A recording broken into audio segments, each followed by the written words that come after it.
Bom, pessoal, antes de tudo, antes da gente começar, eu queria saber um pouquinho de vocês, quem já atua na área de TI e quem ainda não atua. Tem alguém aqui que já está trabalhando na área, alguém que começou agora? Como é que vocês estão?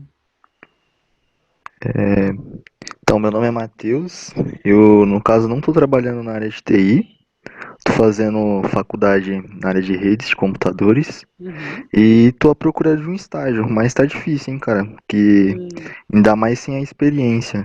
Tenho ah, experiência na parte de comunicação visual, Adobe Photoshop, Illustrator, formas de ilustrações. Mas na parte de TI mesmo, para mim tá difícil.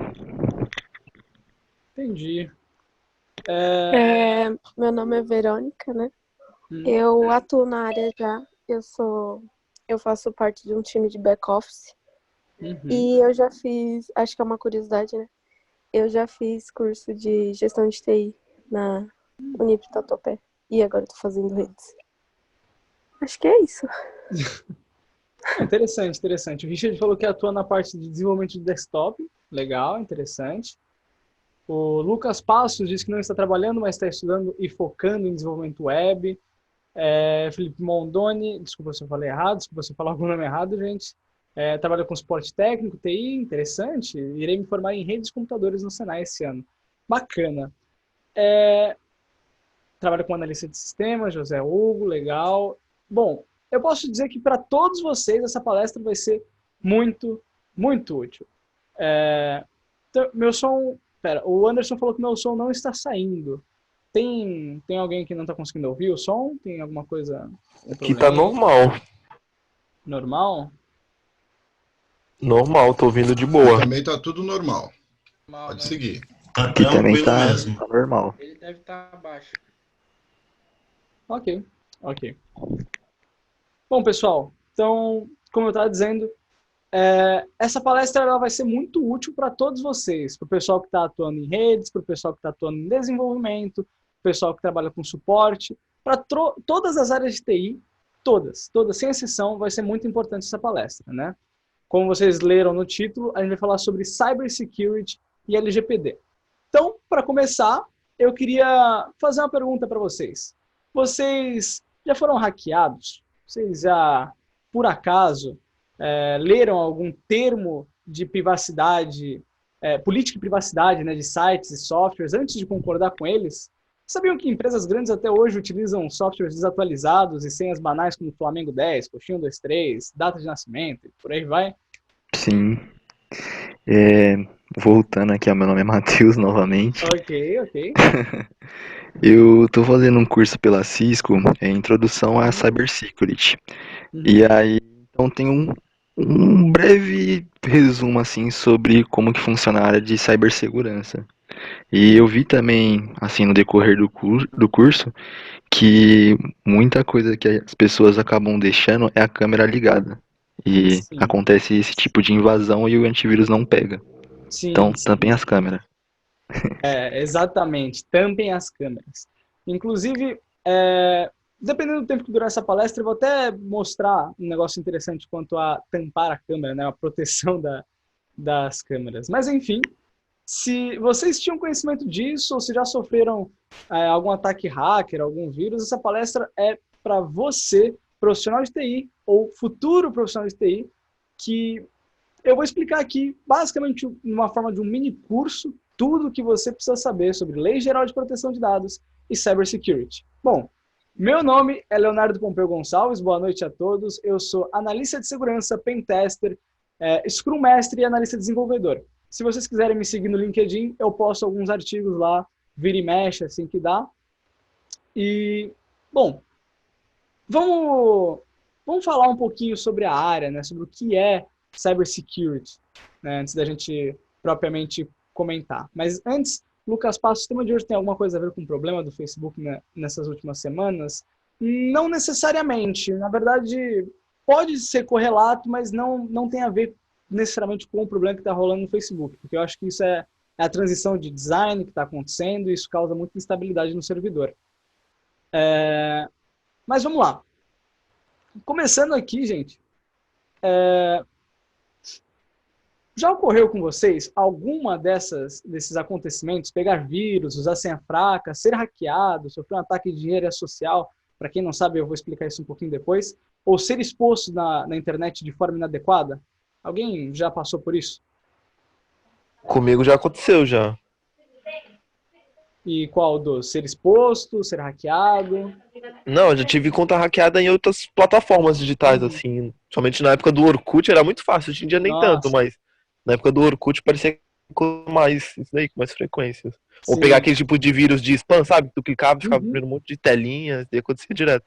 Nossa, pro pessoal que também é dessa época, baixar música no Ares Galaxy ou no Não, Forshare. vinha com muita Nossa, coisa, cara.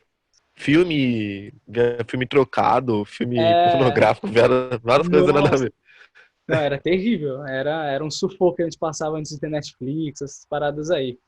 Mas, bom, não precisam se sentir mal, porque isso acontece com pelo menos 80% de todos os usuários que já utilizaram a internet pelo menos uma vez, né? E com o que eu vou falar hoje para vocês, vocês vão ter um conhecimento relativo, assim, que vai mudar a visão de vocês sobre segurança. E por isso eu quero explicar antes o que é cybersecurity. Eu fiz esse esqueminha aí, como vocês podem ver. É uma empresa e o criminoso. Eu vou explicar melhor. Numa empresa, você tem pessoas, informações, computadores, redes, renda e muitas outras coisas.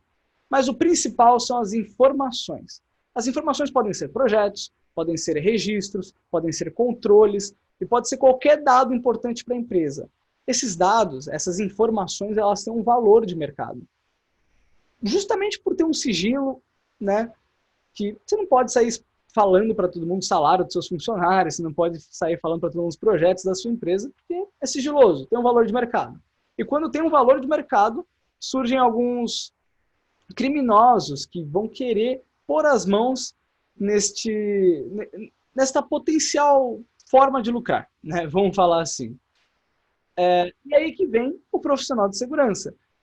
A necessidade dele no momento que existe a informação. E por isso tem esse nome, a segurança da informação. Porque o profissional precisa assegurar a segurança, zelar por ela, né? Porque justamente a segurança tem um valor, e um valor muito grande, né? Num ponto de vista de negócio, toda empresa ela precisa lucrar. E quando ocorre uma invasão, um vazamento de dados ou coisas assim, acaba que dá muito prejuízo para o negócio. É um custo muito alto, né, de você remediar uma invasão. A segurança da informação ela possui três principais pilares, né, que é a confidencialidade, a integridade e a disponibilidade. A confidencialidade é garantir que as informações elas sejam acessíveis apenas para quem tem permissão. Não adianta eu deixar um dado lá sigiloso e aí, por exemplo, a recepcionista ou o recepcionista poder ter acesso, porque ele não tem a permissão para tratar daquele dado, né, para ver aquilo, que é sigiloso. A integridade vai garantir que a informação seja íntegra e não sofra alterações, não seja, qual é a melhor palavra? Não seja comprometida, é a melhor palavra. E disponibilidade, que é garantir que a informação esteja acessível. Na verdade, existem alguns outros fundamentos, como de não repúdio, que vai fazer com que o autor de um dado ou de um sistema, ele não possa negar que foi ele que fez, né? E eu queria dar um exemplo prático aqui. Todo mundo aqui já deve ter visto Bob Esponja. Então, no exemplo do Bob Esponja, temos a empresa, que é o Siri Cascudo, o seu siriguejo, que é o empreendedor, o CEO, como queiram, e existe a informação sensível, né? A informação de valor, que é a fórmula do hambúrguer de Siri. Existe um criminoso, existe um hacker, que é o Plankton, que quer roubar essa fórmula. Mas normalmente existe um profissional de segurança, né? Um cara que vai proteger essa informação, que no caso é o Bob Esponja. Dessa forma fica bem tranquilo da gente analisar como é que funciona a segurança da informação. Antes da gente prosseguir, eu queria frisar que sempre que eu terminar um tópico, eu vou abrir uma sessão de tira dúvidas, então eu queria saber de agora de vocês. Alguém tem alguma dúvida? Tem algo que queira acrescentar? Tem algo que queira dizer?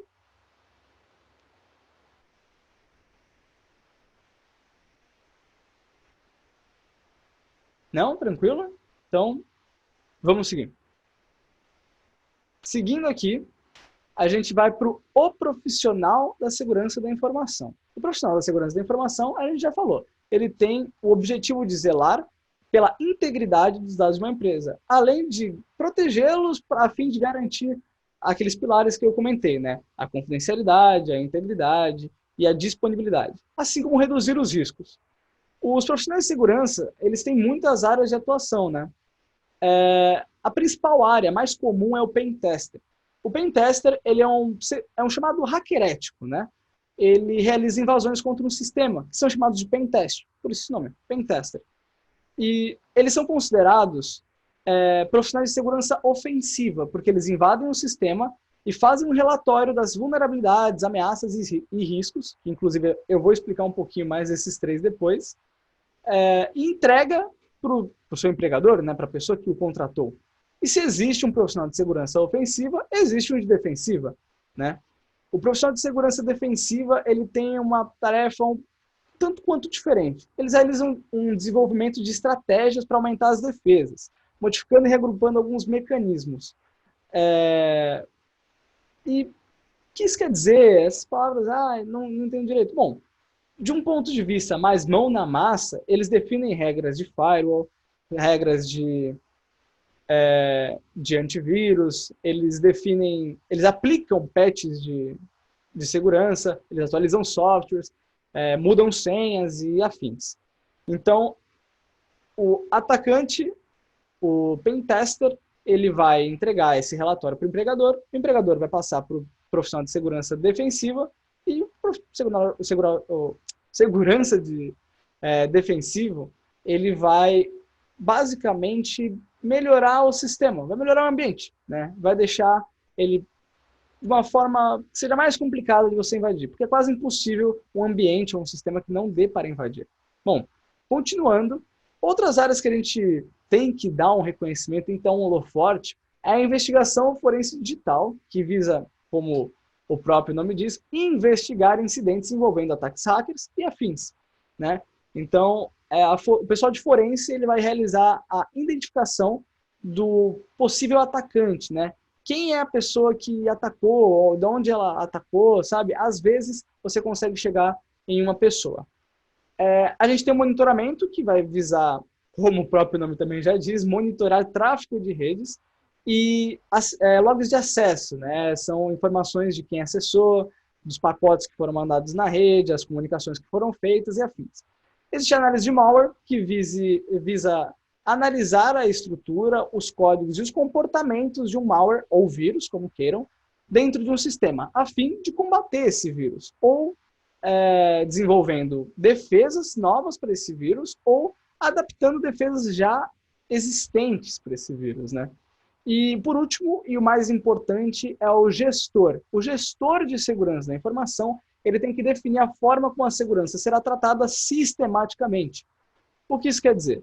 Em outras palavras, é preciso planejar a estratégia e monitorar o cumprimento das práticas adotadas pela empresa, né? Então, num exemplo prático, vamos supor que eu sou o gestor.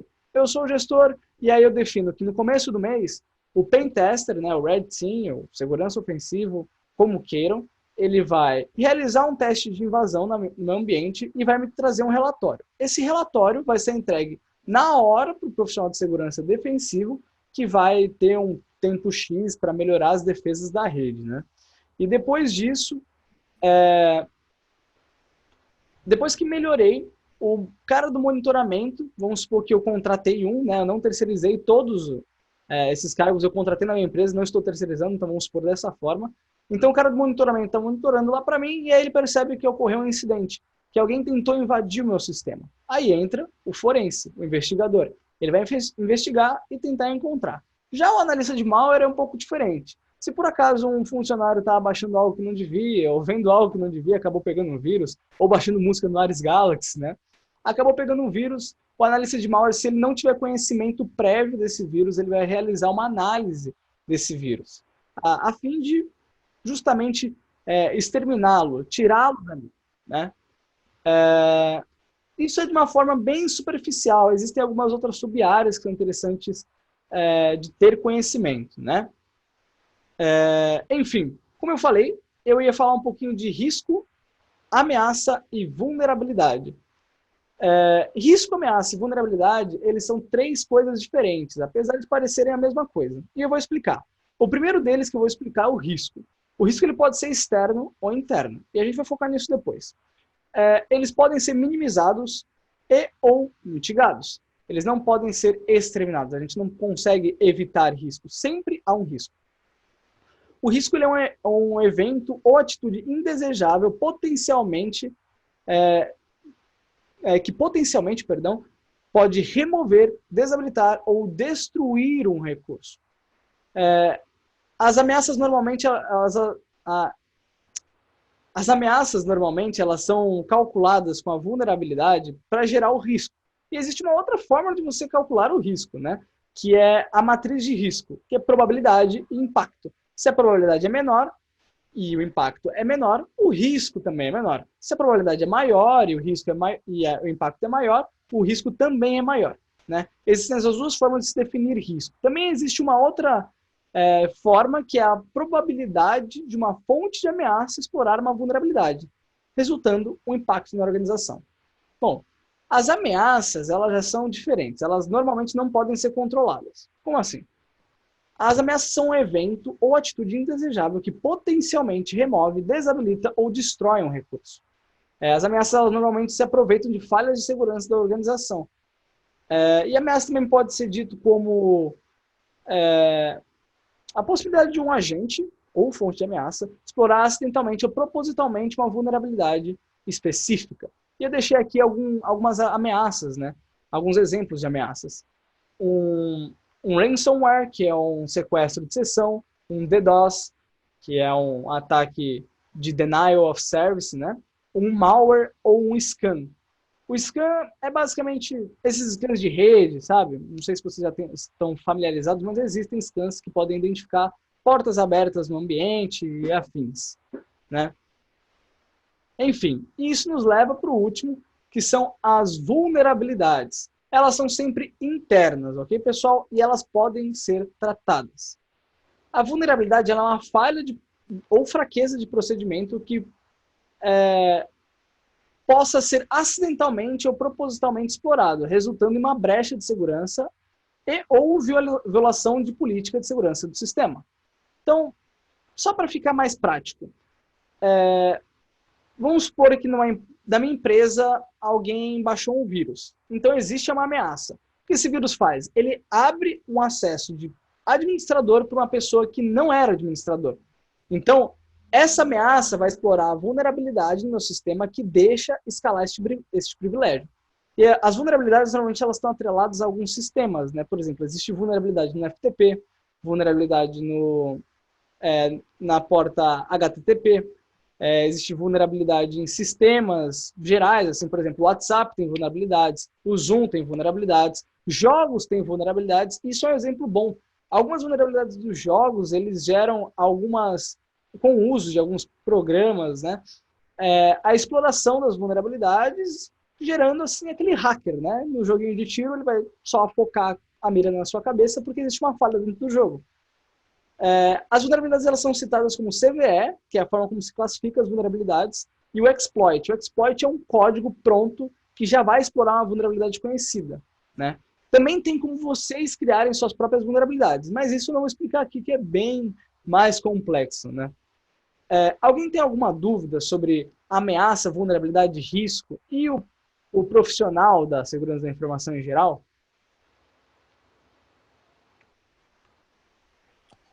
Eu tenho uma dúvida.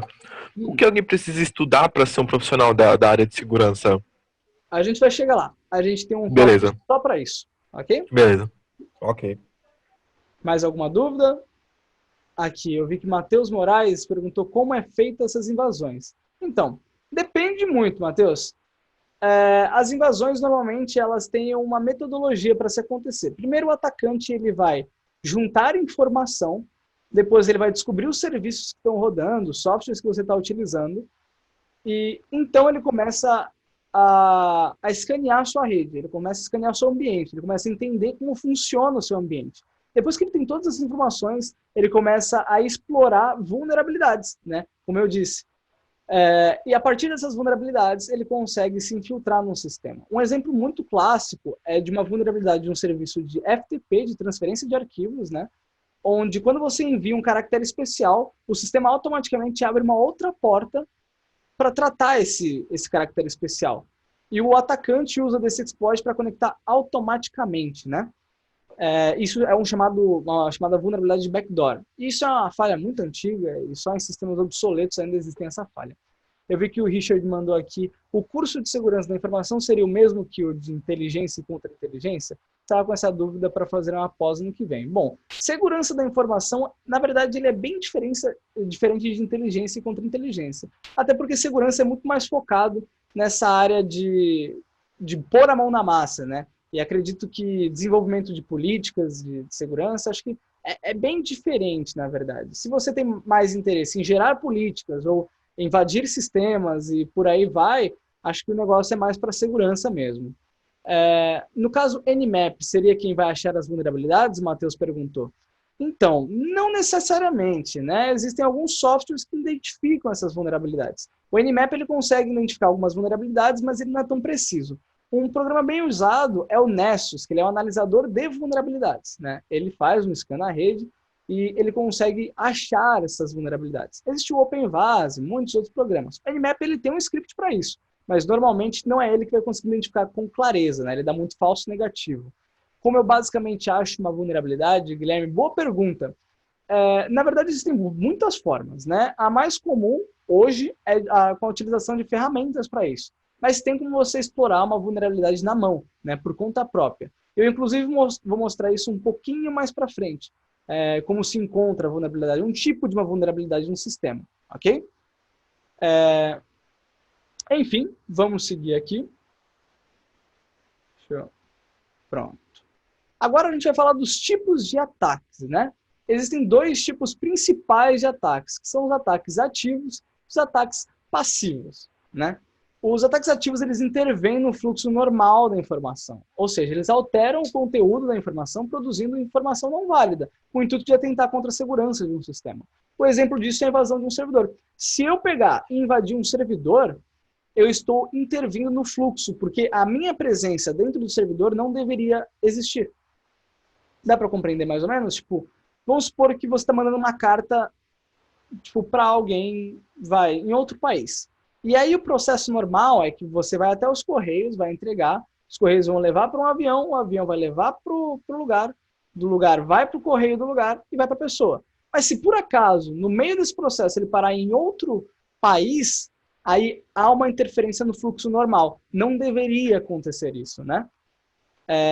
E um ataque passivo, ele já é um ataque tanto quanto diferente. Existe um exemplo prático muito bom que eu vou explicar para vocês. Ataques passivos, eles são ataques que não alteram a informação e nem o fluxo dela. Ficam só em canal de escuta. Para quem faz redes, acredito que possa já ter visto. Wireshark, né?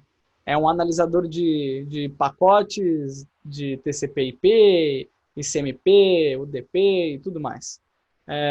Acho que muitos aqui conhecem o Wireshark. Também existe TCP/dump, mas é um exemplo. O Wireshark, ele consegue ver a comunicação do sistema, né? Como ela é feita, de que forma é feita, os pacotes que passam para realizar uma ação. E justamente isso pode ser um ataque passivo. Se você não deveria estar interceptando, né? Vamos supor, se você não deveria estar vendo aquele fluxo de informação, você está realizando um ataque passivo, né? Então, um exemplo desse ataque é o Man in the Middle, né? O MITM, né? Que é um ataque que é muito utilizado hoje, onde ao invés da pessoa mandar as informações dela direto para a aplicação web, né? Acaba que existe uma pessoa no meio que recebe as informações e manda para o servidor, manda para a aplicação. Então essa pessoa ela consegue ver justamente o que deveria ser enviado para o servidor, né? Mas um exemplo mais comum. O ataque passivo a gente pode dizer que é um grampo telefônico. Quando a polícia grampeia o telefone de um suspeito, ela consegue ouvir tudo o que está acontecendo. Tipo, se a pessoa ligar para alguém ou receber um telefonema, ela consegue ouvir tudo aquilo. Enquanto o ataque ativo é caso a polícia com mandato invade a casa, adentra a casa do suspeito, faz uma investigação na casa e leva o suspeito para interrogatório, né? Nesse caso, ele é um ataque ativo, porque ele vai e intervém no fluxo normal, ok? Alguma dúvida em tipos de ataque? Ataques passivos seriam os vazamentos de conversas, por exemplo? Sim, mas se, por exemplo, não fosse um dos receptores a pessoa que vazasse. Se, por exemplo, uma outra pessoa conseguiu, no meio enquanto manda a mensagem, outra pessoa viu, sabe? Seja vendo do computador, tipo, por exemplo, vamos supor que quem vazou a mensagem foi a irmã da pessoa que recebeu a mensagem. Porque a irmã foi lá e viu e pegou as mensagens e vazou, né? Então, sim, pode ser um vazamento, mas há controvérsias. Sem perguntas. Lael poderia, por gentileza, explicar novamente o ativo? Sim, o ativo, ele intervém no fluxo, né? Então, algo que não deveria acontecer está acontecendo. E o que isso quer dizer? Se eu, por exemplo, invadir um servidor, eu estou intervindo no fluxo normal, porque minha presença ali é indesejada. Entende? Não era para eu estar adentrando a este servidor, mas eu estou lá e eu estou interferindo no fluxo normal da informação. Ficou claro? Tá, dá para entender mais ou menos?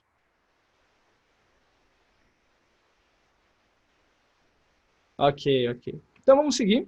E agora a gente vai para o mercado de segurança. Eu separei alguns títulos de matérias aí, né, de alguns anos diferentes aí. Então a gente pode ver que já há bastante tempo a gente tem esse conhecimento de que segurança é uma área crescente, né? Depois eu vou passar o link dessas matérias para quem tenha o interesse de ler, né? O mercado de segurança hoje ele é um dos que mais cresce dentro da área de TI. Isso porque ele tem muita falta de mão de obra, porque existe muita demanda e pouco profissional, né? Perdão, só uma pausa aqui que apareceu mais uma dúvida. A interceptação de pacotes em redes e invasão de aparelhos são o mesmo tipo de ataque, considerando que não há alterações nas informações. Invasão, não. Interceptação de pacotes, sim. Tipo, no caso de ser passivo, né? Perdão. Interceptação é passivo. Agora, toda invasão é ativa. Não tem como existir uma invasão passiva, né? Porque a partir do momento que você invade, você vai lá e adentra um sistema, você está alterando o fluxo. Não era para você estar ali. Mas por algum motivo você está. Mas não era. Mesmo que você vá presencialmente na empresa e realize a invasão do servidor. Continua sendo um ataque ativo, né? Bom, continuando aqui. Eu posso dizer por experiência própria que hoje há muitas empresas que têm o interesse de ingressar na área, seja para contratar profissionais, quanto para expandir a sua empresa de soluções em TI, por exemplo, para essa área. Fora algumas empresas que são focadas em segurança e procuram expansão, contratando novos profissionais de áreas bem abrangentes, né? A média salarial de um profissional de segurança de informação pleno hoje no Brasil é entre mais ou menos R$ 10.145 ao mês, isso de acordo com o Educa Mais Brasil. A média salarial mais alta de um profissional de segurança hoje é um profissional master, né, que já tem muito tempo de carreira, já tem um belíssimo no currículo, numa grande empresa que ele pode ganhar em torno de R$ 24.364 ao mês aqui no Brasil. Mas isso é bem variável, principalmente fora do país, né? Se a gente for pensar fora do país, eu vou dar um exemplo que eu vi esses dias atrás. Eu estava no LinkedIn, né, só olhando, procurando alguns trampos, vendo o que o pessoal estava falando e tal.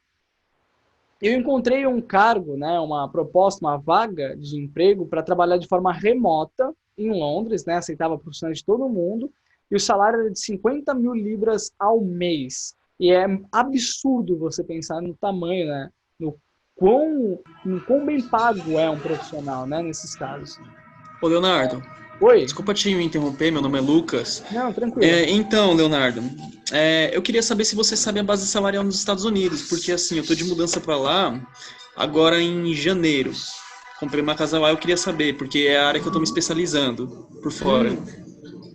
Então, alguns trampos que eu vi, pelo menos eu não sei para onde necessariamente você está indo, né? Mas na região ali de Boston, em Massachusetts, a média estava por 20 mil a 25 mil dólares ao mês. É muito dinheiro. Então, sim, é uma média alta também, né? Eu não posso dizer por garantia total, assim, essa é a média nos Estados Unidos. Mas pelo pouco que eu pesquisei, eu vi que era mais ou menos isso, né? Tá bom, obrigado, hein? Nada. O Lucas Passos perguntou se eu posso disponibilizar os slides para revisão. Posso sim, na verdade eu vou deixar depois. Eu já vou pegar meu segundo computador e vou deixar ele upando no Drive, né? Só já deixar aberto aqui. Enfim, O vamos que seguir. seria, opa, Oi? o que seria legal também é se você habilitasse pra gente gravar. Isso seria muito legal. Não, tudo bem. Se vocês quiserem deixar gravando, tranquilo. A reunião em si está sendo gravada, né? Se o professor João deixar, né, acredito que ele vá permitir, eu vou postar no meu canal do YouTube mais para frente. E aí eu peço para ele passar o link para todos que compareceram, né? Mas se Beleza. quiserem gravar por conta própria, podem gravar, gente. Não tem problema não, ok?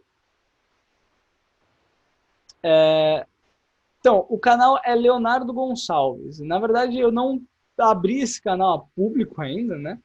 Por conta de alguns imprevistos, eu não consegui. Mas eu já preparei toda a arte do canal, né? Em breve também vou começar a fazer alguns tutoriais de segurança lá. Então, fiquem atentos que assim que eu conseguir postar essa palestra no canal, eu passo o link para todos, ok?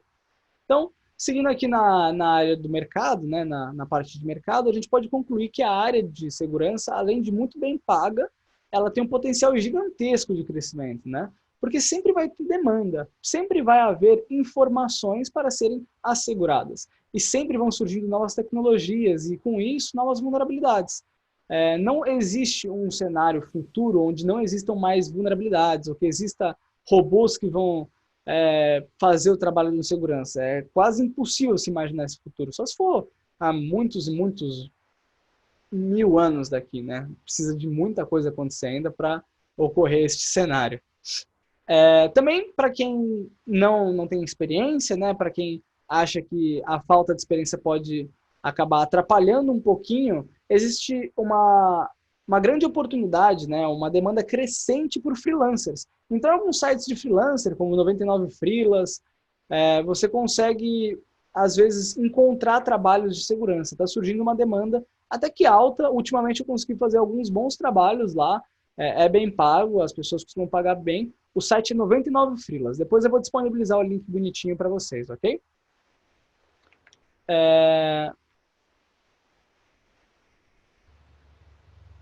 Seria muito legal se você nos passasse links de fóruns de TI, especificamente de Cybersecurity. Eu vou deixar assim no final, quando eu falar da parte da formação, né, que é bem no finalzinho da palestra, eu vou deixar alguns links interessantes para vocês acessarem, né? Mas vamos seguir aqui, né? Vamos dar continuidade. Agora, pessoal, eu queria falar um pouquinho das consequências da má conscientização. O que isso quer dizer? Se eu, como empresário, não tenho um conhecimento do que é security, de qual é a importância, isso tem alguns impactos até que catastróficos numa empresa. Como eu falei, causa muito prejuízo para qualquer empresa, uma evasão hacker. Eu fui autorizado aqui por uma empresa na qual eu trabalhei, a mostrar um exemplo prático aqui de uma das consequências da má conscientização. Só deixar aqui bonitinho. Eu vou mudar o compartilhamento, ok? E eu vou mudar para o Chrome. Aqui, pessoal, vou deixar já bonitinho. O site é esse aqui, né? A empresa foi essa aqui. E, antes de tudo, eu já vou avisando, não realizem nenhum teste desses em sites aleatórios, porque eu fui autorizado, e se vocês fizerem isso sem autorização, vocês podem acabar sendo até mesmo presos, ok? Eu vou mostrar aqui para vocês. Até então, é um site normal, né? Um site de administração de condomínio, talvez não seja algo que muitos tenham interesse, né? Mas qual que é o foco do site? O foco é que ele tem uma vulnerabilidade muito, muito perigosa, né? Muito crítica. E é bem simples. Acredito que a maioria de vocês tenha tido vivência em banco de dados. E saindo desse pressuposto, o banco de dados é um lugar perigoso, né? Porque é onde tem as principais informações do sistema. Quase todas as informações do sistema. E uma das falhas é o SQL Injection. O SQL Injection ele pode ser utilizado de várias formas, seja para pular uma etapa de login, ou seja para você conseguir informações sensíveis de um banco de dados, né? Eu vou mostrar aqui para vocês. Ó. Isso aqui, gente, o Neymar disfarça, tá? É da aula de manhã, mas eu vou usar o mesmo exemplo. Eu coloquei uma aspa simples, escrevi Neymar, coloquei 1 igual a 1, que é uma lógica booleana, ponto e vírgula e comentário. Isso sem senha. O que acontece se eu colocar isso aqui no campo de login, sem a senha? Aqui, ó. Ele me retorna um erro. Ele não fala que a senha ou o usuário estava errado, mas ele me dá um erro no banco de dados aqui, ó. Microsoft OLEDB Provider for ODBC, drivers, erro, pererê, pererê, pererê. Sintaxe incorreta, próximo a Neymar. Redireciona a linha 50. Enfim, isso quer dizer, o que eu poderia fazer com isso? E o que necessariamente é feito com isso? Isso abre margem para que eu consiga fazer um ataque de SQL. Eu vou demonstrar aqui na prática, né? Vou usar minha segunda máquina, rapidinho, para vocês verem o quão perigoso que é esse negócio do SQL Injection, né? Só procurar aqui. Aqui.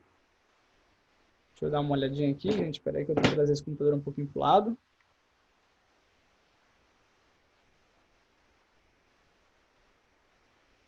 Deixa eu ver onde é que tá. Perdão.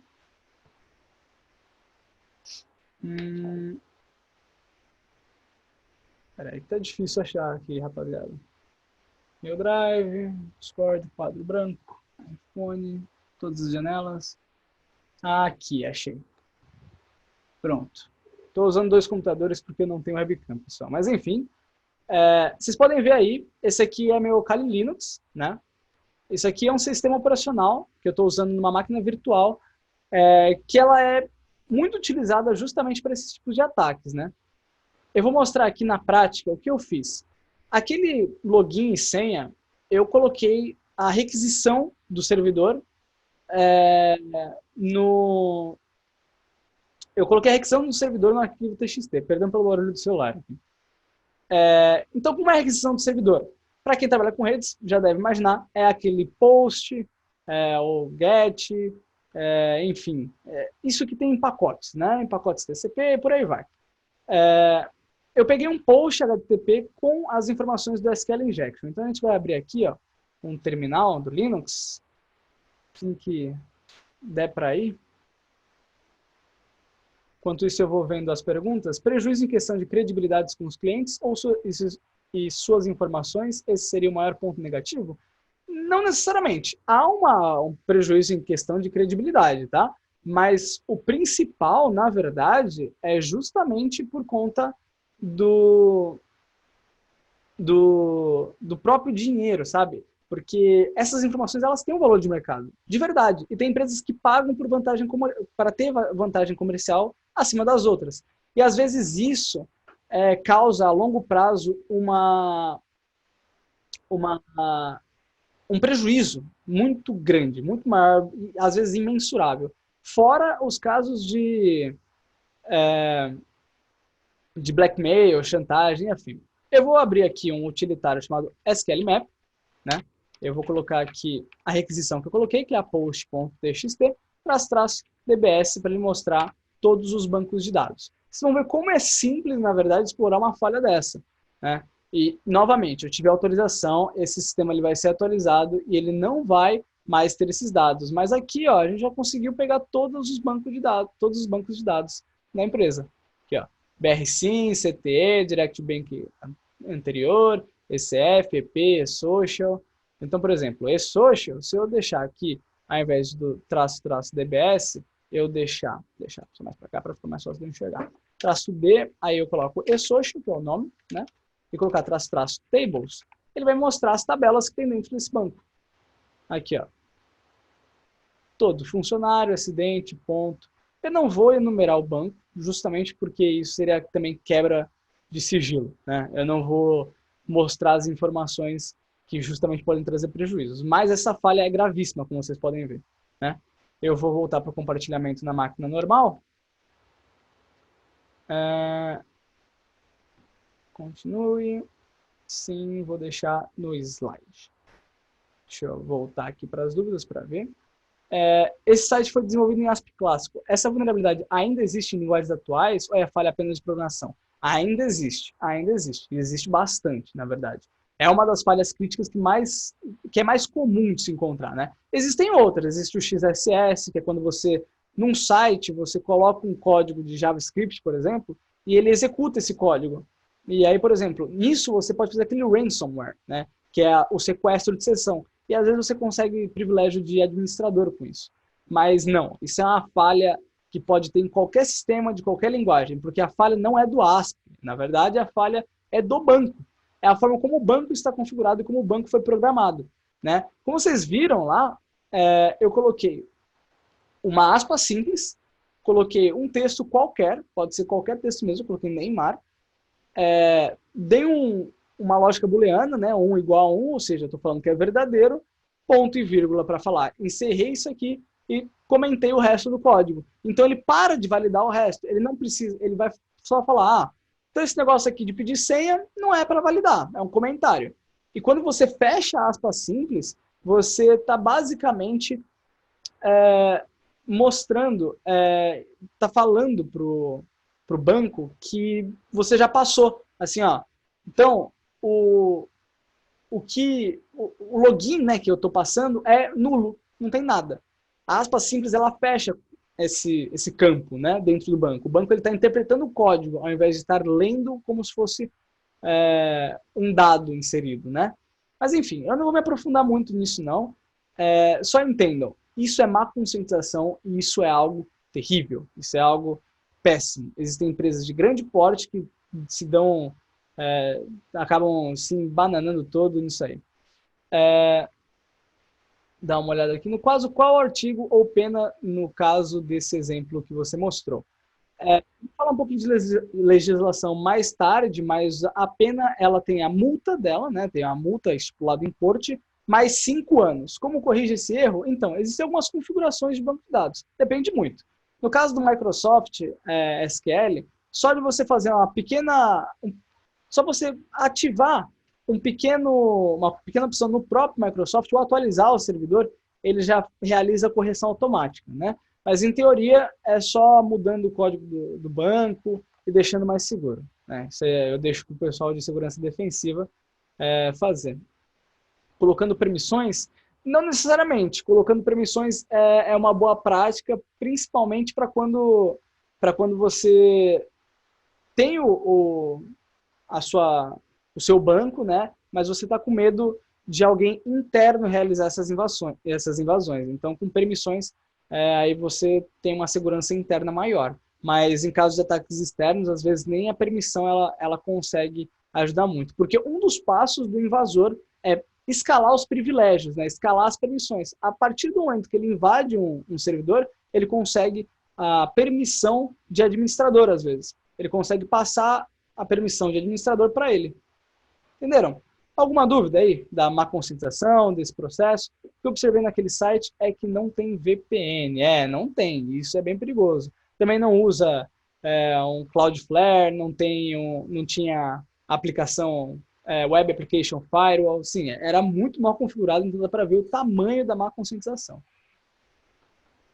Deixa eu ver aqui. Trabalho com suporte, já tive algumas ocasiões em que o usuário abriu um e-mail com algum vírus, o que ocasionou um acesso dos criminosos às contas bancárias da empresa. Nesse caso, como fui o primeiro a realizar o acesso da máquina, o que fiz foi retirar o cabo da rede, desligar o computador na hora. Depois, que o time especializado foi quem tomou posse do chamado. Nesse caso, qual seria uma boa dica ou conselho como analistas para darmos aos usuários caso passem por uma ocasião dessa? Então, no caso, né, de haver um vírus que, num computador aleatório que tem acesso a um sistema, mas que este vírus faz com que invasores tenham acesso com privilégios num outro sistema, aí realmente você tem que falar pro cara, ó, desliga seu computador, não mexe nele, e a gente vai resolver isso. A gente te liga assim que possível, né?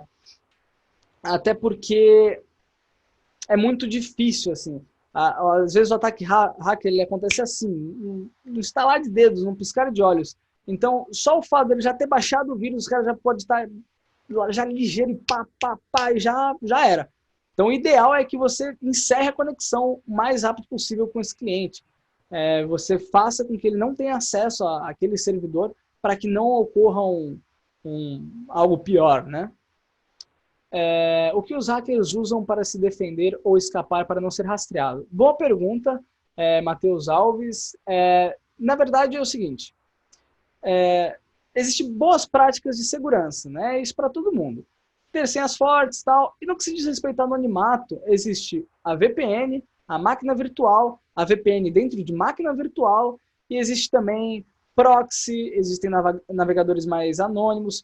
Eu, por exemplo, eu uso um sistema que é o seguinte, eu uso uma VPN que é o CyberGhost, ele já tem um sistema anti-rastreamento nele, eu uso a máquina virtual, dentro da máquina virtual eu uso uma VPN aberta, e com a VPN aberta, eu ainda, pelo terminal, eu configuro um proxy, né? Eu seto a configuração do proxy para ele usar o Tor, e eu falo que a cada 3 segundos ele vai mudar o IP do Tor, então ele vai gerar IPs aleatórios. Então é quase impossível de ser rastreado dessa forma, né? Mas sempre é possível. Existe alguma forma de deixar um banco de dados totalmente invulnerável? Sim e não, porque a aplicação e o código, eles podem ser quase impenetráveis, mas às vezes por causa de outros sistemas com outras vulnerabilidades, eles podem acabar sendo exploráveis, né? Como eu falei, às vezes você, por conta de um outro sistema, consegue privilégio e aí acaba dando nisso, né? Você acaba escalando o privilégio e você ganha acesso ao banco, às vezes até mesmo sem senha, né? Dá uma olhada aqui. Esse é aquele tipo de vírus que enche toda a informação de emissão e recebimento de dados sobre carregamento se multiplicando a outras máquinas. No exemplo de desligar a máquina. Depende. Normalmente, esse tipo de vírus funciona dessa forma sim, porque normalmente a intenção de um atacante com um vírus, às vezes não é nem achar ou conseguir privilégio a uma empresa, mas é contaminar vários computadores conectados àquele computador. Justamente para, no futuro, fazer um ataque de DDoS, né, que é você juntar várias máquinas zumbis e atacar um site para derrubá-lo. Como aconteceu, inclusive, com o Cloudflare, que é um sistema anti-DDoS, que foi derrubado por DDoS alguns meses atrás. E é um serviço muito bom. Então, você imagina, foi estimulado que mais de 500 mil máquinas no mundo, simultaneamente, fizeram diversas requisições para o Cloudflare, e ele caiu. E isso é algo interessante da gente dizer, que até firewalls, até IPS, IDS, que são softwares justamente para segurança, né, antivírus, eles têm suas vulnerabilidades e eles podem ser explorados, né? Houve um caso que eu estava fazendo um pentest com uma empresa e acabou que no meio do pentest eu me deparei com um firewall. Falei, putz, e agora? O que eu fiz foi basicamente identificar a versão do firewall que ele estava utilizando, que era um firewall pronto, e procurei por uma vulnerabilidade. Encontrando essa vulnerabilidade, eu consegui entrar como se eu fosse um administrador daquele firewall e desativá-lo. Assim, eu consegui literalmente comprometer todo o ambiente, né? Alguém tem mais alguma dúvida ou a gente pode seguir? Existe alguma forma de deixar um banco de dados totalmente vulnerável? Bom, como eu disse, não necessariamente. Porque sempre pode haver um outro sistema que possa vir a invadir aquele outro sistema, né? Então, vamos supor, você tem um FTP que tem uma vulnerabilidade X. Aí, por conta dessa vulnerabilidade, o invasor entra ali, ele escala privilégio e ele consegue acessar seu banco. Você pode deixar o sistema do seu banco o mais atualizado possível, um código bem feito, com permissões setadas e uma senha forte. Isso deixa ele quase impenetrável, mas não quer dizer que não tem como um atacante ter acesso, né? Existe, na verdade, uma grande possibilidade disso acontecer. Eu tinha uma dúvida, posso perguntar? Pode, à vontade. Então, você acha que esses erros de vulnerabilidade, eles são, ele ocorre por causa da má formação dos profissionais de programação? Porque o professor, ele nunca me mostrou assim como poderia ter um erro no meu banco, alguma coisa. Tipo, eu poderia estar lá programando, para mim tá certo, mas pode estar com um erro e eu não sabia disso. Você acha que isso daí pode ser uma coisa que influencia? Sim, com certeza, influencia. Mas existem vulnerabilidades em serviços muito grandes também, né?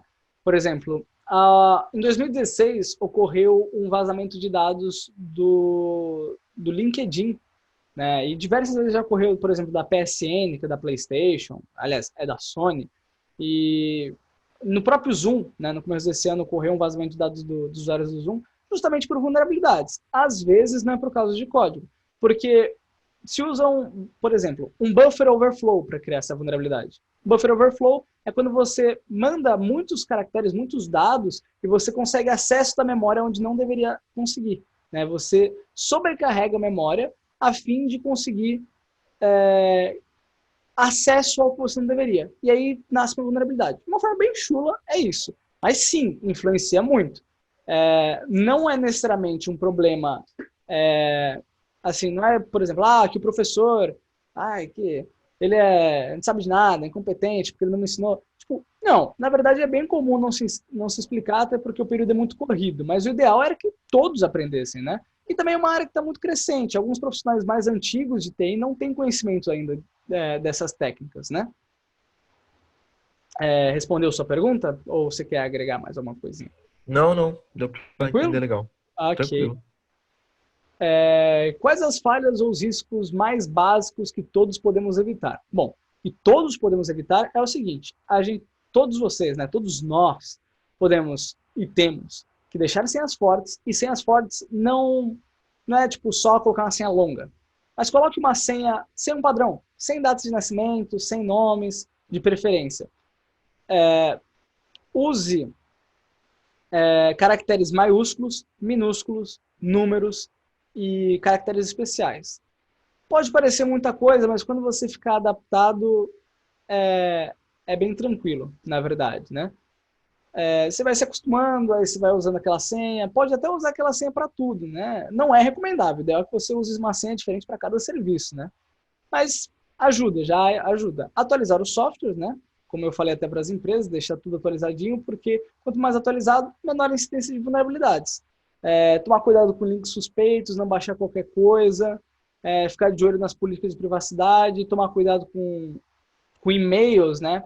Existe um negócio bem interessante, eu vou até mostrar aqui para vocês, e eu vou mostrar da minha outra máquina, né? Eu vou abrir aqui, vou jogar isso aqui um pouquinho para o lado, e vou mostrar um exemplo para vocês entenderem o porquê ter cuidado com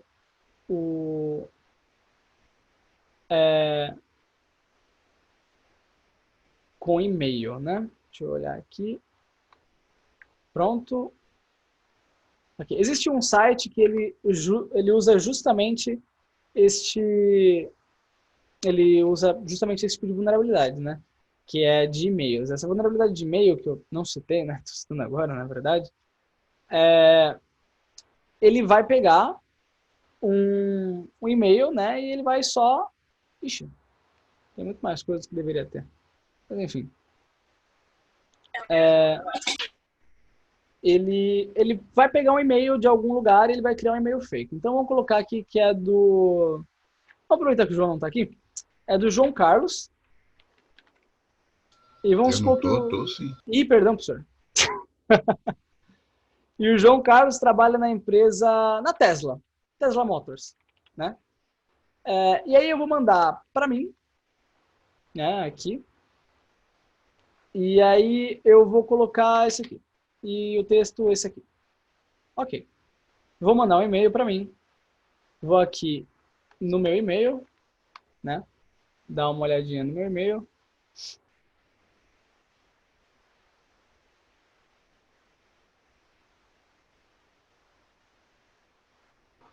Dá uma olhada aqui. Tranquilo. Isso aqui é uma excelente boa prática, né? Até porque aqui, ó, aparece João Martins, mas não foi o professor João. E o professor João não tem um domínio @Tesla, né? Perdão, esse foi o João Martins de verdade. Vou olhar aqui, o spam pode ter caído aqui, ou foi excluído, né? Acredito que se não caiu para o spam, foi excluído. Mas eu vou mostrar aqui, ó. Aqui, ó, marcelobenedetti@mbenedetti.com, daquele mesmo site. Aparece na caixa de spam. Às vezes ela pode aparecer aqui mesmo, né?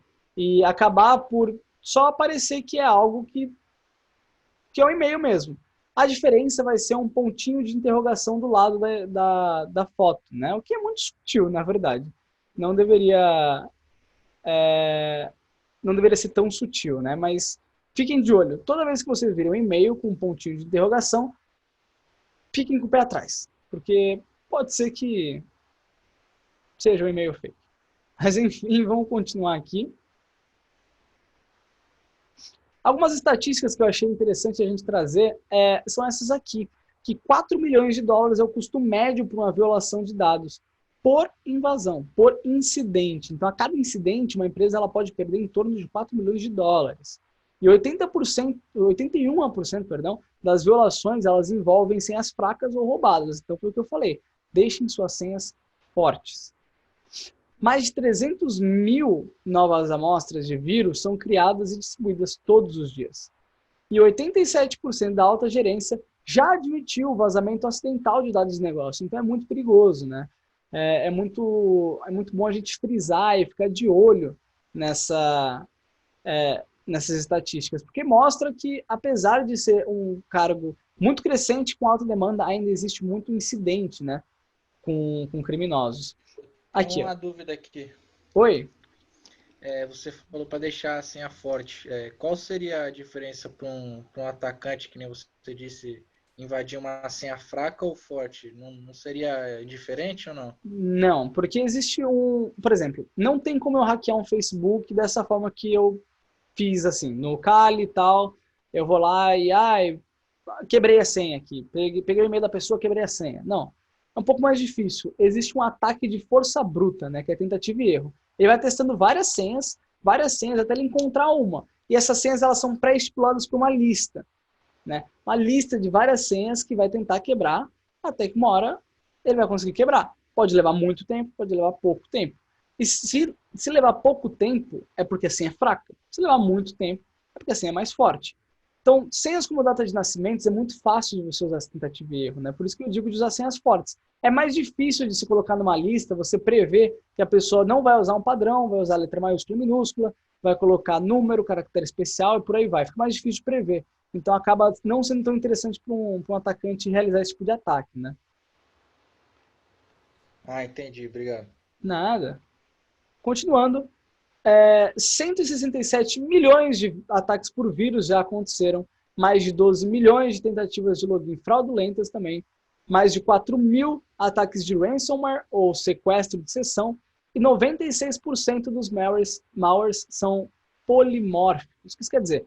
Quer dizer que eles mudam de forma, eles se adaptam a sistemas, né? E algumas outras estatísticas aqui, 70% dos ataques digitais eles são direcionados a empresas de pequeno e médio porte. Isso de acordo com a National Cybersecurity Alliance. E 175 milhões de ataques de malware e 95 milhões de tentativas de invasão já ocorreram no Brasil até 2018. Isso de acordo com o SonicWall Security Center, né? Então é bem interessante, a gente consegue entender o porquê que a demanda tem sido tão alta e vem crescendo tanto, né? Agora, a gente entra naquela parte de legislação que eu comentei com vocês. Existem essas 3 principais leis. As 2 que são mais antigas, né, são até mais conhecidas, e essa nova, que é o que a gente vai abordar em especial e vai falar com mais ênfase. Mas vamos lá. A primeira lei, a 12.737 de 2012, ela é chamada Lei dos Crimes Cibernéticos, conhecida também como a Lei Carolina Dickmann, né? Ela tipifica que atos como invadir computadores, roubar senhas, violar dados de usuário e divulgar informações privadas como fotos, mensagens e afins é crime. E é condenável até 5 anos de prisão mais multa, né, como eu citei anteriormente. A segunda lei, a 12.965 de 2014, ela é o marco civil da internet. Eu acho que o pessoal aqui, em geral, deve lembrar de quando foi sancionada essa lei, né, o bafafá que deu. Mas essa lei ela regula os direitos e deveres dos internautas. Ela vai proteger os dados pessoais e a privacidade dos usuários. E antes que me perguntem, existe uma diferença grande do Marco Civil para a Lei Geral de Proteção de Dados. Porque as duas protegem dados, mas qual é a diferença? E vocês vão entender. A LGPD ela complementa e muito o Marco Civil. Aí a gente já chega lá. Dessa forma, de acordo com essa lei, só em ordem judicial pode haver uma quebra de dados e informações particulares existentes em sites e ou redes sociais, né? Uma das grandes inovações, ela diz respeito à retirada de conteúdos do ar. Antes da entrada em vigor, não tinha uma regra muito clara para isso. A partir do Marco Civil, a retirada de conteúdos do ar só é feita mediante a ordem judicial. Com exceção de casos de pornografia de vingança, né, revenge porn, que nesse caso, as pessoas que são vítimas dessa violação de intimidade, elas podem solicitar a retirada do conteúdo de forma direta com o site ou serviço que hospeda esse tipo de conteúdo. Tem outros crimes que são cometidos na internet, como calúnia, difamação e afins, mas não é o foco da palestra, né? Como eu disse, os crimes cibernéticos, eles podem dar até 10 anos de cadeia e multa para criminosos. E essa última lei é a LGPD. Sim, a Lei 13.709 de 2018, que foi sancionada em 14 de agosto de 2018 pelo presidente Michel Temer, que inclusive é meu companheiro, que está fazendo palestra ao mesmo tempo, mas enfim. A Lei Geral de Proteção de Dados do Brasil, ela elenca 10 princípios, né? Eu vou falar os principais, vou dar ênfase para os principais, que é o princípio da finalidade, adequação, necessidade e transparência. O que isso quer dizer? Isso quer dizer que as organizações públicas e privadas, elas têm que se adequar a um padrão mais elevado de proteção, né? Proteção entre aspas, mas vocês vão entender. Por exemplo, algumas organizações que possuem a cultura de acumular dados sem saber o que vão fazer com isso vão ter que passar por uma mudança de mindset. Você não pode mais só ficar juntando dados e por tempo indeterminado, sem ter um que fazer com esses dados. Fora a questão do consentimento, o usuário tem que ter consentimento de que seus dados vão ser utilizados para tal coisa até tal momento. Enfim, a LGPD ela vai contra o hábito de juntar muita informação sem ter uma finalidade. Como eu falei, um dos princípios é a finalidade, né? E ela defende que a coleta de dados ela deve se restringir àquilo que é diretamente útil para a interação imediata com os consumidores. Ou seja, você não precisa pegar mais do que você precisa, né? Você pega só o que você precisa pelo tempo que você precisar. Portanto, a coleta de dados ela tem que ser adequada, relevante e limitada ao mínimo necessário em relação às finalidades para as quais são processadas, né? A lei estava prevista para entrar em vigor em agosto desse ano, mas por conta da pandemia, né, deu uma atrasada. A gente não sabe ainda quando vai acontecer, mas quando acontecer, as empresas vão ter 18 meses para se adequar. E agora vem a dúvida, né?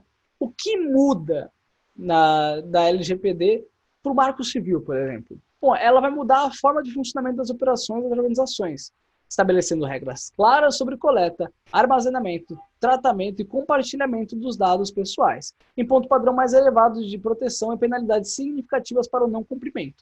O que isso quer dizer? Isso quer dizer que as empresas não podem mais só juntar os dados que elas querem, pelo tempo que elas quiserem, se elas não tiverem o consentimento do usuário, né? O usuário, se ele não quer passar tal dado, ele não precisa. Ele precisa passar somente o necessário para que haja uma comunicação imediata com o consumidor. Acredito que todos possam já ter passado por um caso de ter que escrever um cadastro que tinha muito mais dados do que precisariam, e é bem chato, na verdade, e é bem perigoso. Você não sabe para quem está indo esses dados e para que eles vão ser utilizados, né? A lei entende por dado pessoal toda e qualquer informação relacionada a uma pessoa natural, identificada ou identificável, e por tratamento de dados, toda operação realizada com dados pessoais, seja coleta, armazenamento, classificação, utilização, acesso, reprodução, por aí vai, né? Para nós que somos de TI, por exemplo, o pessoal que desenvolve software, quando você vai desenvolver um banco de dados para sua aplicação, se você popular o seu banco, você está armazenando dados. E isso é tratamento. Então, é muito interessante todos saberem, né? Suporte de TI, às vezes tem que coletar cadastro, ou pode vir a trabalhar com o tratamento de dados. Depende muito, né? Depende da sua empresa. Mas, em geral, todo o cargo de TI tem que se adaptar à LGPD. E até outras áreas, como economia, por exemplo, que vai ter que se adaptar a essa área. Enfim, continuando, existem dois atores nessa lei, né? Os dois principais atores, que é o controlador e o operador. Depois eu falo um pouco mais dos outros dois, né? Mas vamos dar uma ênfase aqui para o controlador e para o operador. O controlador, ele é uma empresa ou pessoa fictícia que coleta dados pessoais e toma todas as decisões em relação à forma e finalidade dos dados. O controlador é responsável por como os dados vão ser coletados e para que eles vão ser utilizados e por quanto tempo. Ou seja, o controlador é o responsável por tudo. Se der ruim, a culpa é dele. Ele vai escolher como e quem vai tratar os dados da empresa dele, né? Então ele tem que ser muito responsável. Normalmente o controlador é o CEO, o representante de uma área, mas normalmente é um cargo bem alto, né? O operador é uma empresa ou pessoa física que vai realizar o tratamento dos dados, né? Então vamos pegar um exemplo do Siri Cascudo de novo. Vamos supor que o siriguejo desistiu de guardar a fórmula do hambúrguer de Siri do Siri Cascudo. Então ele vai contratar uma empresa para guardar a fórmula para ele. E vamos pensar nessa empresa como se fosse uma empresa de cloud, por exemplo, uma Amazon, né, com um serviço da AWS.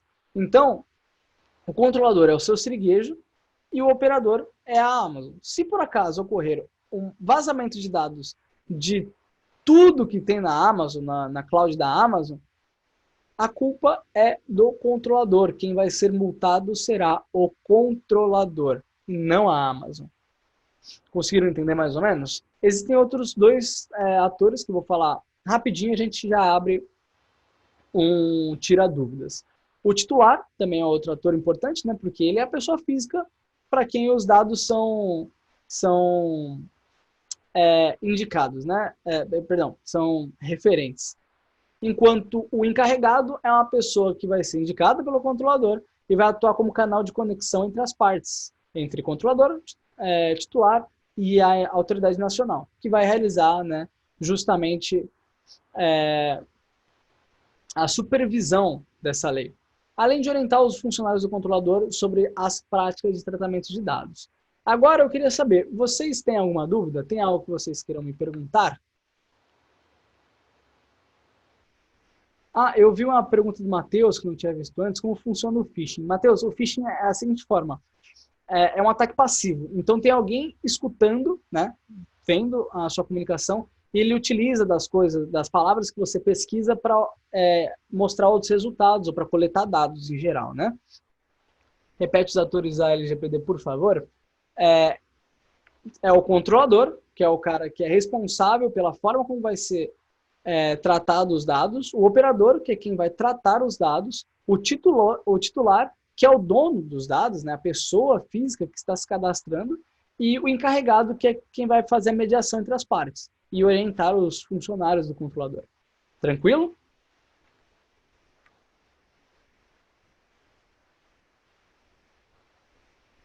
Tranquilo. Alguma dúvida? Alguma outra dúvida?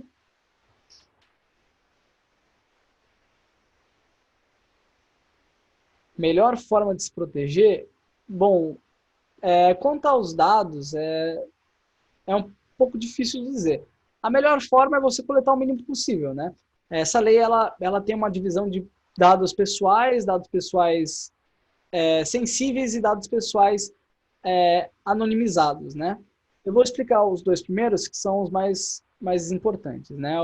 Os dados pessoais por exemplo, quem faz você ser você. Então, seu nome, seu CPF, que é único, porque o nome pode ser igual ao de outra pessoa, o nome vai ser atrelado com o CPF, às vezes o e-mail para a pessoa conseguir entrar em contato, ou o celular. Então, esses dados, eles são o mínimo que você precisa para ter o contato com o cliente, né? Então, é o mínimo que você precisa para gerar um cadastro. Você não precisa de muito mais coisa.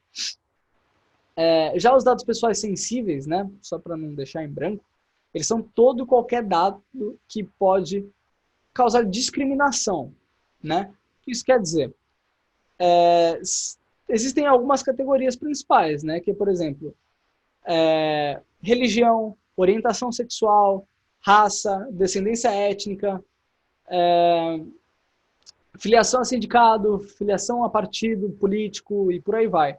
Esse tipo de dados não precisam ser listados, não precisam ser cadastrados se não tiver necessidade, né? Não tem por que você falar para alguém a sua religião, sua orientação sexual, a sua raça, se ela não vai usar, ela não precisa disso, né? A melhor forma de se adequar a isso é coletar o menos de informação possível. Como bloquear uma grande quantidade de spam que é gerado vários e-mails da mesma pessoa? Isso já tem a solução? Tem. Dependendo do utilitário que você está usando, se for Gmail, e-mail, ou até serviços de terminal, né, como o SMTP, você tem uma configuraçãozinha para bloqueio. Varia bastante, né, como é que você bloqueia. Então não vou explicar de um em um, porque isso vai tomar muito tempo. Mas se pesquisar no YouTube ou tentar na prática ali, consegue, é bem tranquilinho. Até mesmo quando você se registra num site, o site fica mandando muita mensagem, falando, olha essa oferta, olha essa outra oferta. Você pode cancelar a inscrição, por exemplo, no Gmail, né? Não tenho certeza se o Hotmail, se o Live, se eles estão assim, mas eu tenho certeza que no Gmail está. Deixa eu dar mais uma olhada. Mais alguma última dúvida, pessoal? Nada? Enfim, vamos agora para as opções para quem quer começar no mercado de segurança. Bom, como me perguntaram antes, o que um profissional de TI simples ou profissional herói, uma pessoa que queira trabalhar com segurança, precisa para trabalhar com segurança? Seguindo a tendência do mercado de TI, normalmente, na maior parte das vezes, o profissional precisa ser formado em alguma área de TI.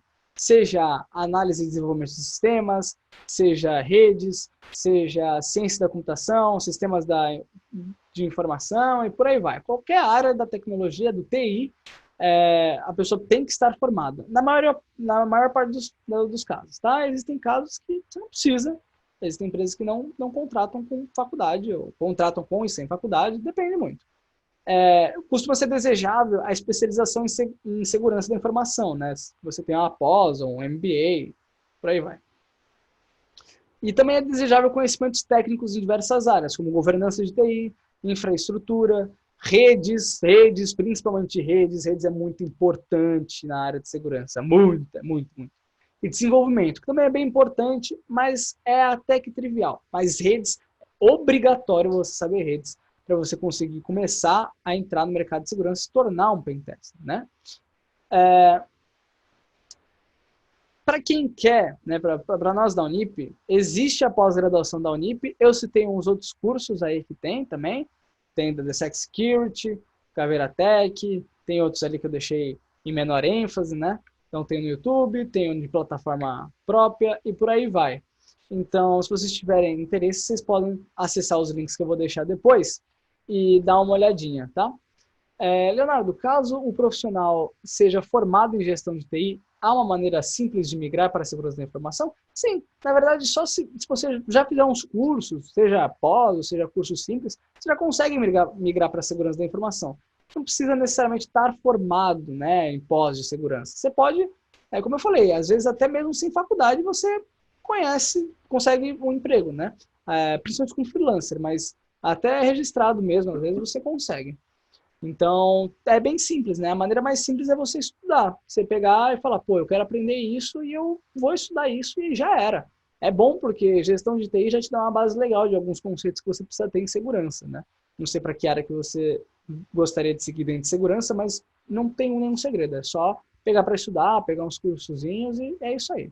Como fazer para ter conhecimento sobre atacar ou se defender em um sistema? Bom, a minha dica é acompanhe canais de segurança, né? Existem alguns canais em português, outros em inglês, tem vários canais. Tem esse que eu listei aí, que é o Caveira Tech, que também é bom, é um canal brasileiro. Existe o Nubyte, que é um canal gringo. E os cursos, estudem. Estudar é a melhor forma de conseguir aprender a atacar e se defender. Mas onde eu vou estudar? Joga no Google. Hoje em dia você acha muita coisa. É só saber como procurar.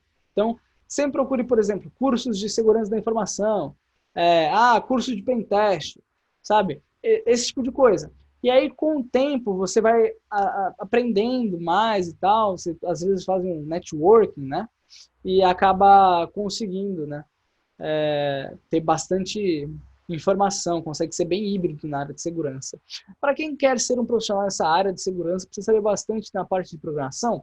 Sim e não. Na verdade, programação é um grande diferencial, principalmente na segurança ofensiva. Na defensiva, você precisa saber bastante de programação.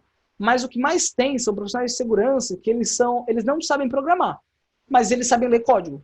Eles sabem ler e interpretar o código, então eles sabem o que fazer. Então eles não fazem necessariamente, mas eles sabem o que fazer. Mas se você sabe, você quebra um galho para a empresa. Então é muito desejável, é bem interessante. Todas as áreas que eu falei, né, além de redes, governança, infraestrutura e desenvolvimento são bem importantes. É que rede é primordial, é um bagulho que você tem que ter. É uma coisa assim, olha, redes, primeira coisa que você tem que saber, depois você aprende segurança. A primeira aprende redes, depois segurança. Primeiro redes, depois segurança. Isso dá uma base incrível, né? Estou cursando a faculdade de redes e pretendo fazer uma pós em segurança. Você acha que estou no caminho correto para essa área? Sim, com certeza.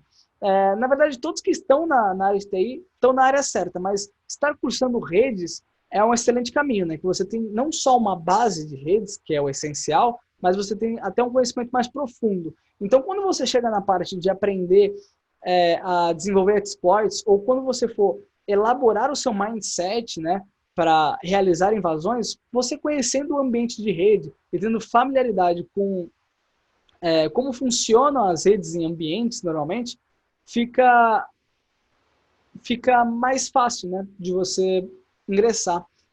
Então, sim, tá no caminho certo, sim. É uma excelente escolha ter feito redes, né, mas para todos o pessoal que está fazendo os cursos, não se acanhem, tá? É que redes é realmente muito importante, mas todas as áreas são bem importantes, é que redes é uma base que tem que ter. Quais são os principais assuntos tratados nos cursos de segurança? Você aprende a invadir sistemas ou apenas teoria? Sim, você aprende, na maior parte dos cursos de segurança ofensiva, você aprende a invadir. De defensiva ou forense, ou esse outro tipo de curso, às vezes não. Se você procurar por cursos de ethical hacker, você consegue encontrar. Nesses cursos que eu citei, por exemplo, da DSEC Security possui vários tipos de treinamento.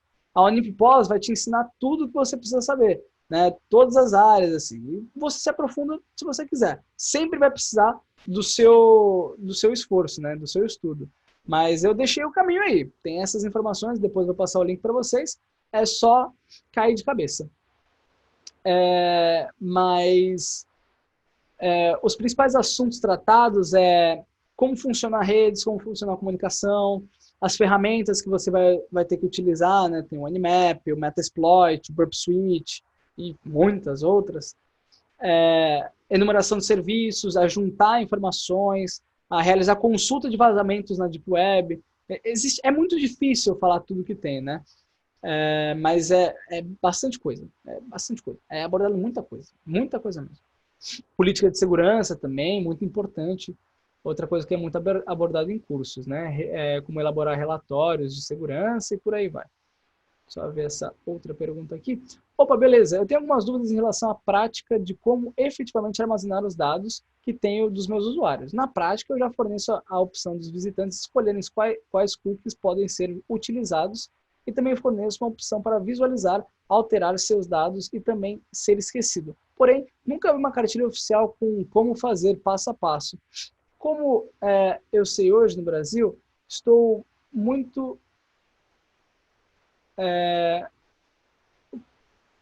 se estou muito compliant com a nova norma, né? Muito de acordo, perdão.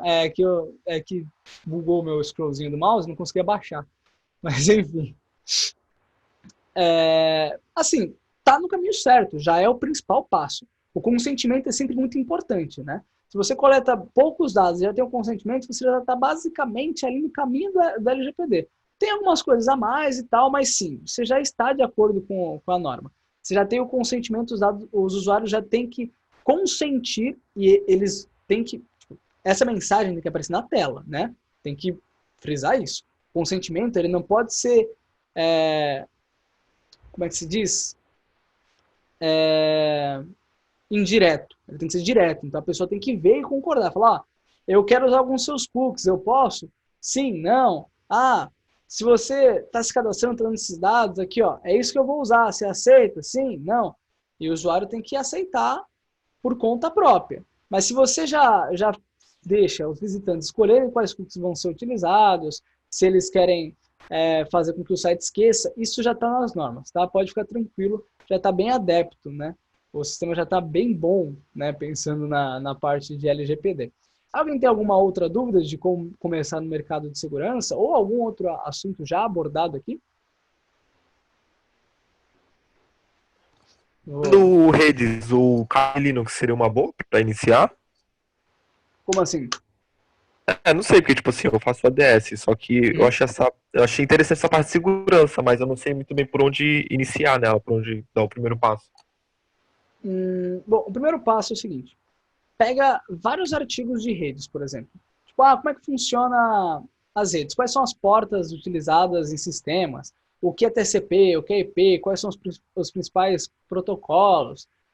Camada OSI, por aí vai. O Kali, é interessante você ter um conhecimento de Linux depois. Então, assim que você tiver uma basezinha de redes, se você já tem, você pode ir direto para o Kali, ok? Não tem problema. Uhum. Mas aí você, por exemplo, instalação do Kali Linux, aí você aprende a instalar. Como utilizar o Kali Linux. O YouTube vai ser seu melhor amigo. E eu digo isso por experiência própria. Mesmo sendo formado em curso, mesmo tendo certificação, às vezes eu me deparo com algo que eu tenho que jogar no YouTube, e o YouTube, essa pesquisa, vai me gerar o conhecimento, né? Vai me gerar a solução. Às vezes nem toda solução vai vir de você, às vezes vai vir de outras pessoas. Então, sejam amigos do YouTube, pessoal. Mas o caminho é esse. Você começa estudando um pouquinho de redes, baixa o Kali, começa a usar, mexe ali, fuça, dá uma pesquisada em alguns tutoriais de Kali, tem um conhecimento bom, assim, de utilizar a plataforma, né? Normalmente esses cursos de segurança, seja na Udemy, na DSEC, no Caveratec, em pós-graduação, eles sempre vão ensinar o Kali antes de qualquer coisa, principalmente quando foca a segurança ofensiva. Mas o ideal é isso, você aprende a parte de redes, que é primordial, e depois você passa para o Kali, aí você vai passando para as ferramentas, vai passando para mindset, sabe? Esse tipo de coisa. O caminho é esse, né? Tranquilo? Tranquilo, valeu, obrigado. Nada, nada. Bom, alguma última dúvida? Eu vou dar um último gole na garrafa e a gente já vai encerrando. Quer dizer, tem as considerações finais ainda, né? Mas já estamos bem no finalzinho. Nenhuma dúvida? Bom, então vamos aqui agora para as considerações finais, né? Bom, o que eu quero finalizar aqui para vocês? Enquanto eu vou abrindo meu e-mail para passar o formulário, né, o Forms do Google para vocês, que o professor João pediu para eu passar, Léo, pode deixar que eu... Léo, posso dar interferência? Pode. Eu já passo aqui, eu já limpo aqui, já passo para todo mundo. Pessoal, Então, preencham, tá? Não, pode deixar, eu já passo aqui, passo para todos. Já vou tranquilo. liberar o formulário para vocês preencherem, preencham corretamente para validar, depois os seus coordenadores vão pegar esse documento e vão ter acesso, tá, das suas informações, justamente para que faça a validação das horas complementares, né, de acordo com o texto que vocês vão representar lá do relatório, ok? Já estou passando aqui para todos. Pouco tempo para ser preenchido, não vai ficar aberto, né, pouco tempo, já vai ser fechado. Já foi. Bom, o professor mandou aí, eu vi uma outra dúvida aqui, nos anúncios, eles não seriam muito invasivos, pois tem coisas que a gente não quer ver e automaticamente aparece para nós. Não estaria infringindo alguma regra? Então, na verdade não, né? Às vezes os anúncios eles são indesejáveis e isso é ruim para a pessoa que permitiu os anúncios, mas não necessariamente não estaria infligindo nas regras, né? É óbvio, dependendo do tipo de site que você está utilizando, as propagandas, os anúncios vão ser mais ou menos de coisas com mais acesso, com mais público ou menos público, né? Com um público mais restrito, isso depende muito. Mas não, elas não infligem regras. Elas são chatas, né? Você pode usar o seu bloqueador de anúncio lá, qualquer coisa, mas ela não inflige regras, né? Você tem algum e-mail para contato? Tenho sim, vou deixar aqui no chat também.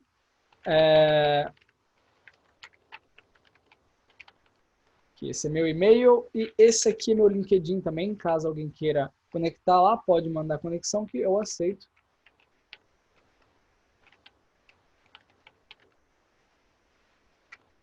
Pronto. Já manda o canal do YouTube também lá que tu falou. É que eu ainda não fiz ele. Esse é o Ah, tu ainda não fez. Beleza. Só preparei. Mas assim que eu conseguir postar a palestra, eu pedi para o João passar para todo mundo, ok? E para quem estiver querendo começar, acompanhe lá, porque aí eu vou começar a lançar alguns tutoriaizinhos e tal, vai ser bem interessante. Eu vou passar aqui os links que eu falei que ia passar também, e depois eu passo mais uma vez o link do form, né, para ninguém ficar perdido. Aqui os links dos cursos e os links das matérias. Vou passar o form mais uma vez. Aqui, pessoal. E agora, para finalizar, agora que eu já falei, eu espero que todos tenham gostado da apresentação. E, antes de tudo, eu queria deixar uma reflexão. Qual é o valor das suas informações? E o porquê é tão importante estar seguro hoje, né? Eu espero que todos tenham gostado muito dessa palestra, dessa apresentação. Eu gostei bastante de apresentar aqui para vocês. Eu agradeço a presença de todos, inclusive, né,